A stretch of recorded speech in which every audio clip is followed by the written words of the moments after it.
Alright, for this ghost, we'll be using a 5-inch round that I've inflated to about 3.5 to 4 inches. As you can see, I've tied the knot out close to the nozzle to give me some excess there. I've got another 5-inch round that I've inflated to about the size of a ping pong ball.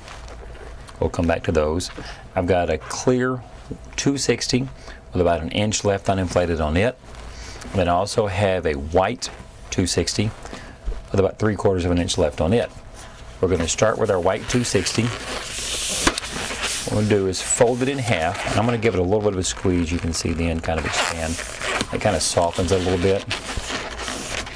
And then what I'm going to do, I'm going to put my right hand in the middle of it, and I'm going to spiral it by pulling it through with my left hand and turning it as I go,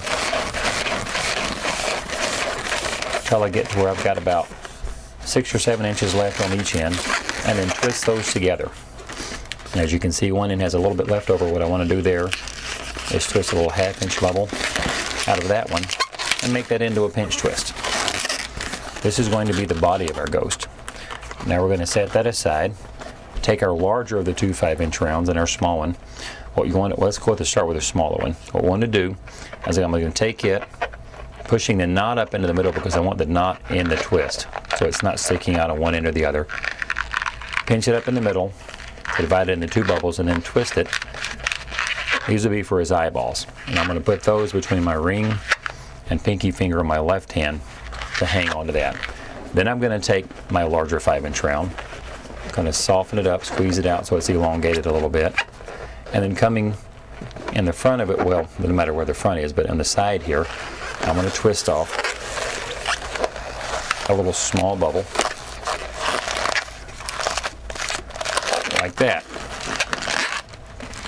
This is why I had this pre-twisted. Now once I've got that together, I'm going to bring that one and twist it around, locking it in place by twisting around like that. This is going to be our ghost face. Like that. Now I just want to take this and take the nozzle and twist it in here around this pinch twist that we put on there. And you can take and sort of shape this however you like. Let's go ahead and shape his arms a little and give him some facial features here. These are going to be his eyes. This will be his nose, so his eyes, however you like them on there.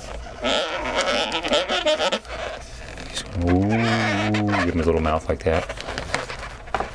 Now you could stop there if you like. As an option, this is why I had the clear 260. What you'll do is twist about a 1-inch bubble off the end of it, and then measure around your child's head or whoever you're making the hat for so that their head will fit in there, and then twist it in. And then I'll take, and where this is connected, I'll make a little 1/2-inch bubble and make that a pinch twist. And what that does is that forces that spike to stand up a little better. And then you'll take this little bit that you have left on the end and twist it up here in this pinch twist to attach our ghost to our hat. And then you can sort of shape it where he's kind of flying over the person's head. And now you've got a ghosty hat. Let's see which way you can see him better. Like that maybe. However you want him to fly, he can be flying over their head. He can be flying out behind them. There you go.